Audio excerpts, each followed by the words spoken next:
is the Ultra Supreme Reverse Hyper from Westside Barbell. We're privileged to have this piece of equipment here at CrossFit Burke, but I don't see a lot of people using it. One thing I do notice is the people who do use it on a regular basis, despite how uncomfortable it can be starting out, are getting just continuous gains in their back squat, their front squat, their deadlift, basically anything involving posterior kinetic chain. There's a lot of different ways you can use it, and we're going to go over a few today. I'm going to use Shabib to demo. But the most important thing about this is it's like very difficult to hurt your back using it. It's putting traction on your spine rather than compressing it when it's in use. So if you just load it up, you put more weight on it, really the worst that can happen is you just won't be able to move it. You won't have to worry about any compression injuries or anything like that. And really the fact that it's putting that mild traction on your spine during use is going to help you recover from any damage that you have already done. So I'm going to cut and we're going to have Shabib show you a few exercises. All right, so first getting on this thing, you notice they have these steps on either side, and the default attachment is this foot bracket. You're going to slide one foot into the foot bracket. You're going to step up onto one of the steps, kind of get your hip crease centered right on the end of that pad, grab whatever handles feel more comfortable to you, and then slide your other foot in. The first exercise I'm going to show you on this thing is the ballistic reverse hyper. This is basically putting a big pull into it to get the swing going, and trying your best to get the weight all the way up so that you have a straight line between your feet and your shoulders. You want to actively be pulling with your lats and like keeping your hip crease on the edge of that pad as you go. Go ahead, Shabib, knock out like a good set of 10. So he's going to do a few swings kind of just to get some momentum going, and then he's going to fire back once he's confident he can reach that hinge range. Now you notice if he just let it free swing forward, it would be hitting the top of the pad. You don't want to do that. If you're doing that, you're really not using it correctly, and you're just kind of letting the weight swing around and just going through the motions. What he's doing is he's actively fighting through his hamstrings and his glutes, trying to keep the weight from hitting the pad on the upswing, and he's firing it back into that backswing on every rep. So it's really working in the most at 2 points: at full extension when he's fighting to keep his feet up, and when he's fighting that forward swing to pull into the next rep. Now you'll notice that there's two different ranges of motion associated with those two angles. The first one, when he has his feet up, that's going to like contribute to his lockout. But the most important thing is when he's fighting that forward swing, you want to analyze that angle. And you can see here, there's this adjustment knob. You can pull this out and you can set it to whatever angle you want. But you want to make sure that that reversal angle is similar to whatever your sticking point is in your deadlift or your squat or whatever it is you're training for. So you kind of analyze, your squat wherever you're having a hard time pushing through, and then you can set the angle on this thing to try to work that sticking point, the most closely. So again, one of the best things about this particular model is you can adjust the angle of the pad that you rest on. When it's flat like this, that's gonna fix most people's sticking points in their lifts when you're doing that ballistic work. It's also going to be a good setup for doing statics, which we'll show you momentarily. But if you're like using this thing for the first time and you find that it's very uncomfortable, you can actually adjust it so it goes away from you. And you just do that by kind of pushing your belly into the pad, pulling the two yellow pins out on either side, and then just popping it up. So just pull out.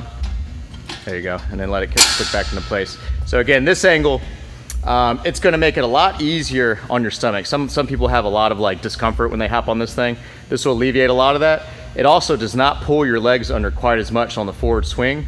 So this is going to be better for like working your lockout on whatever your lifts might be. And it really works your glutes. You're not really getting your back into it as much when you're using it at this angle.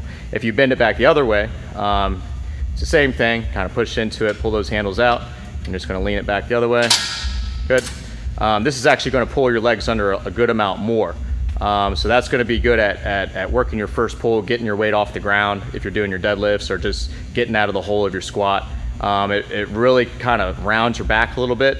So it's good for working your lower back through a range of motion. And again, this is the only way you can safely do that because you're working your lower back under traction. You're not working it under compression. So it's only going to help you.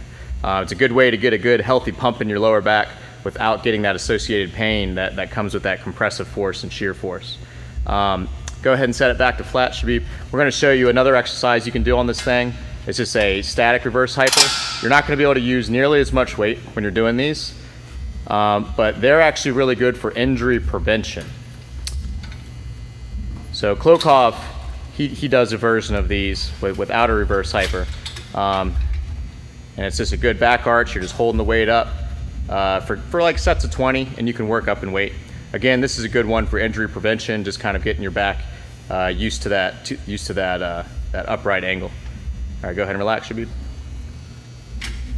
Good work. I'm going to show you a couple single leg variants, and that'll be it for the reverse hyper, but there are a ton of things you can do on this machine. So one more exercise you can do on this thing, but before we show you the different leg attachment, is you can hop on it, and you can basically do these hypers with a leg curl at the top. You won't really be able to use nearly as much weight as you do on a traditional hyper, but it's good for kind of building up to being able to do glute ham raises. That's another benefit of this machine. It has that extra joint in the middle of the arm that lets you do free articulations, which is good. All right, it's good, Shabib. So you can see here, the default attachment for the reverse hyper is this foot bracket. That's what you're going to use for most of your heavy work, but it also comes with these two straps, one shorter and one's longer. The main difference between these is that the shorter one is going to pull you under the machine more, so it's going to get a larger range of motion. Longer one's not going to be quite as much. So the longer one is a lot like kind of tilting that adjustment away from you. They kind of have the same effect if you're just using the bracket, but it's a way to get even more control over the length of the pull. So you can do a combination of both and really have a lot of effect on your range of motion. So now Shabib's going to show you how to take this thing off and use the straps. It's got this yellow pin down here. All you do is just pull the pin out and just pull the attachment away. You can go ahead and take it off. So it's just pulling that pin and just slide it down. Slide that tube down. You can really just yank the whole thing out. This, which part? Oh. So you just pull that pin and then yank it out. There you go. That's how you set up for the straps. And you can use these straps with both of your legs, and again, it's a good way to control how much range of motion you're getting out of it. But another good use for the straps is doing single leg work. So you can put one of the straps on depending on how much range of motion you want. You just kind of slide it either inside or outside your weight, again, depending on how long you want the strap to be. So you can just put it on those weight handles. Just like that? Yep. And you would put some weight on top of it, or you can just put a cap on top. There you go.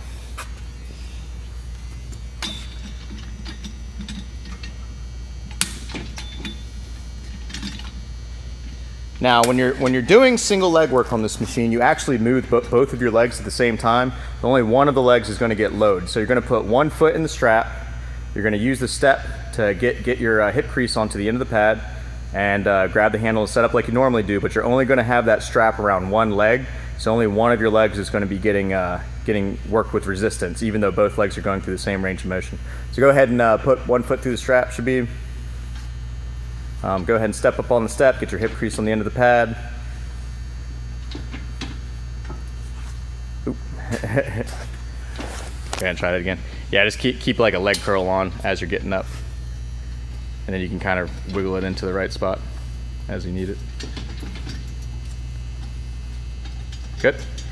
And it's just going to be your normal either ballistic variation.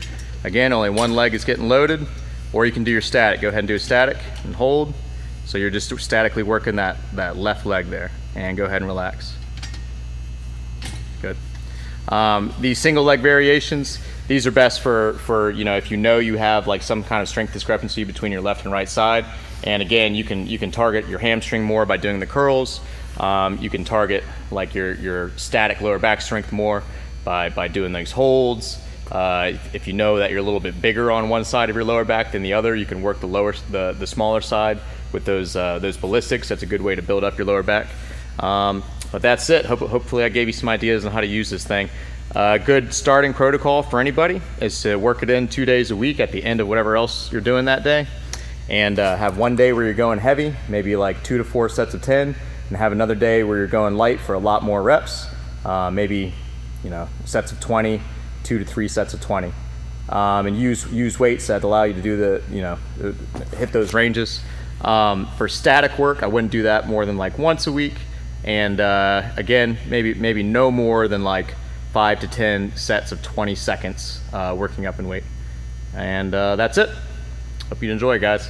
Also wanted to note, this is the official Emma Sue Perkins Memorial Reverse Hyper.